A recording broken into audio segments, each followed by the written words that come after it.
¿Cómo acabamos con el cristianismo bíblico? Que es la gran pregunta. ¿Qué hacemos para quitarnos este obstáculo de en medio?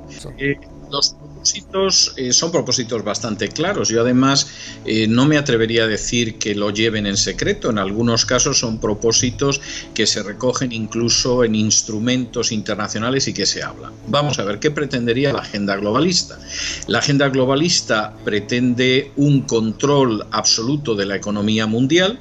La agenda globalista pretende, dentro de ese plan de control de la economía mundial, una reducción de la población, y la agenda globalista pretende que la población que acabe quedando en este planeta sea una población que no tenga identidad y que por lo tanto sea mucho más fácil de manejar, porque sería un gran rebaño sin ningún tipo de identidad cultural, de identidad nacional, de identidad espiritual.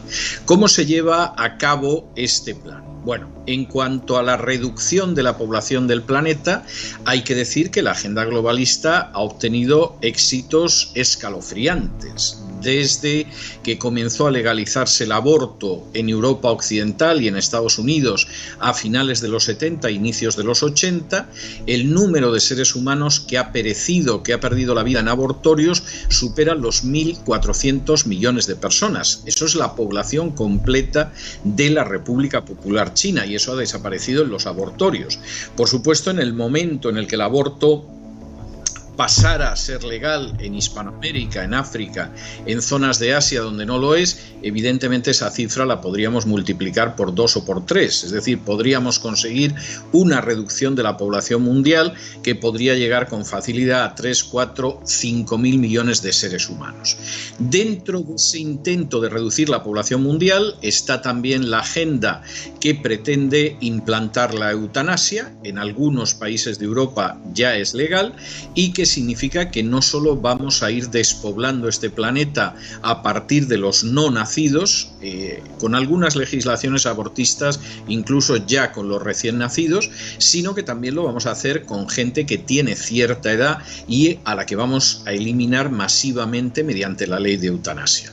Y al mismo tiempo que procedemos a eliminar a millones y millones y más millones de seres humanos, e intentamos restringir el crecimiento humano, no solo mediante el aborto, sino también impulsando la homosexualidad, porque cualquiera sabe que la homosexualidad en última instancia es estéril.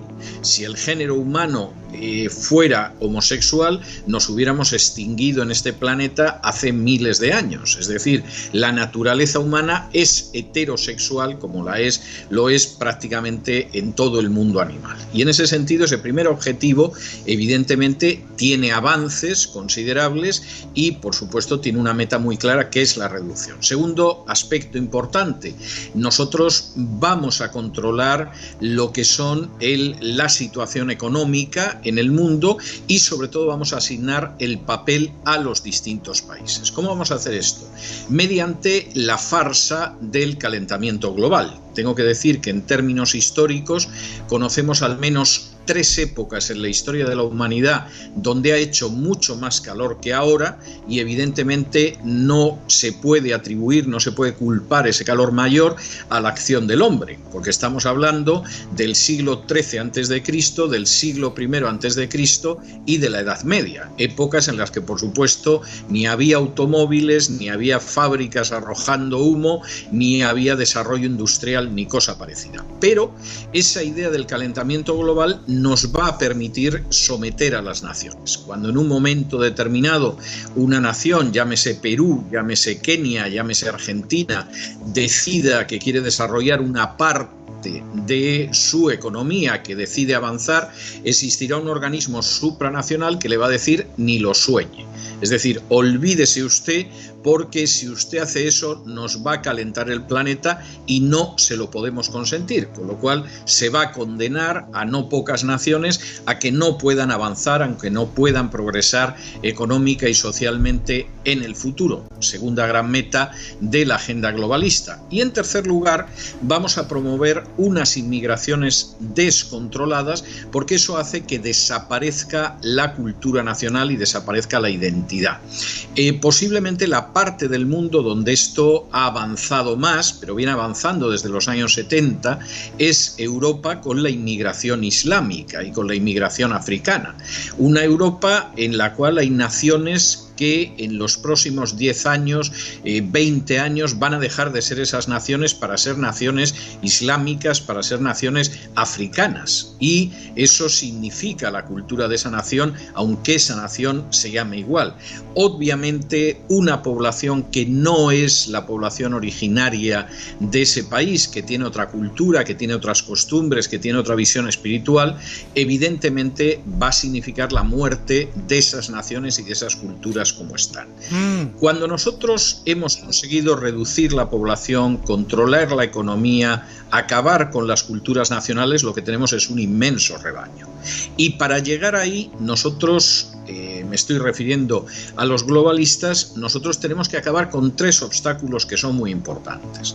Uno son las culturas nacionales, otro es la familia, porque la familia es la única institución que sigue en pie. Cuando hay guerras, cuando hay revoluciones, cuando hay quiebras económicas, pueden caer gobiernos, pueden quebrar bancos, pero la familia es un elemento de protección de los individuos. Tenemos que acabar con ese elemento de protección y, por supuesto, vamos a acabar con el cristianismo bíblico, porque el cristianismo bíblico no comparte esta visión de persecución de la vida, de persecución de la familia, de acabar con las libertades, y es un obstáculo que tenemos que acabar con él.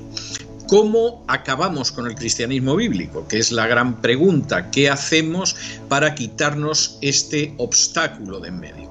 Bueno, lo vamos a hacer a través de varios caminos. Algunos son recientes, otros son más antiguos. Uno de esos caminos es impulsar la agenda ecuménica, es decir, vamos a diluir, a disolver, a hacer que desaparezca todo lo que es el elemento bíblico de ese cristianismo. Y lo vamos a sustituir por llamamientos a la unidad, a sentirnos todos bien los unos al lado de los otros, a querernos mucho, etcétera, etcétera. Otro de los mecanismos es infiltrar las editoriales, los seminarios, con mensajes que son partidarios de la agenda globalista. Y en ese sentido es obvio que en estos momentos, por supuesto, ya hay manuales que se enseñan en seminarios, ya hay profesores en seminarios, ya hay editoriales evangélicas que están publicando materiales de este tipo. Por ejemplo, y es un libro especialmente escandaloso, El Evangelio de los Marginados, que es un libro que publicó la editorial CLIE, que ha sido durante décadas una editorial evangélica conservadora, es un comentario homosexual al Nuevo Testamento. Y en ese libro, publicado por CLIE, la gente que lo lea se va a enterar de que el criado del centurión era el amante del centurión, y cuando Jesús curó al criado del centurión estaba bendiciendo las relaciones homosexuales.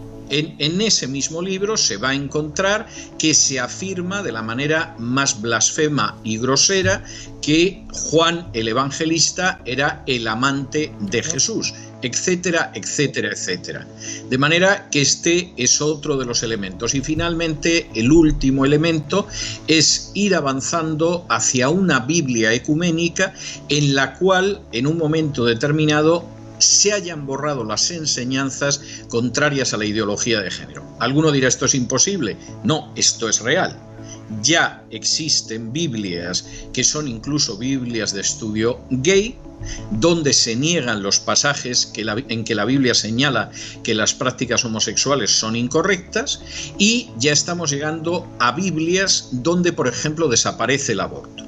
La Biblia La Isha, que es una Biblia que publicaron las sociedades bíblicas argentinas hace unos años, se presentó como una Biblia que era aceptable para las mujeres, era una Biblia inclusiva y era una Biblia además donde se quitaban los elementos patriarcales. En esa Biblia, cuya directora es una mujer que defiende el aborto públicamente, han desaparecido las referencias al aborto. Uno puede buscar a lo largo de esa Biblia que no va a encontrar textos donde se muestren referencias contrarias al aborto. Y como esa Biblia se supone que también es antipatriarcal, ha decidido borrar palabras que supuestamente son machistas, como la palabra padre. Entonces, claro, no han podido suprimir padre del Padre Nuestro, porque sería ridículo, pero, por ejemplo, en la parábola del hombre rico y Lázaro, cuando el hombre rico está en tormentos en el Hades y se dirige a Abraham, padre Abraham ha sido sustituido por antepasado mío Abraham. Es decir, la palabra padre resultaba una palabra no aceptable porque es patriarcal, porque no es inclusiva. Todo esto marca algunos de los aspectos de infiltración en las iglesias evangélicas para reconducirlas hacia lo que sería la agenda globalista.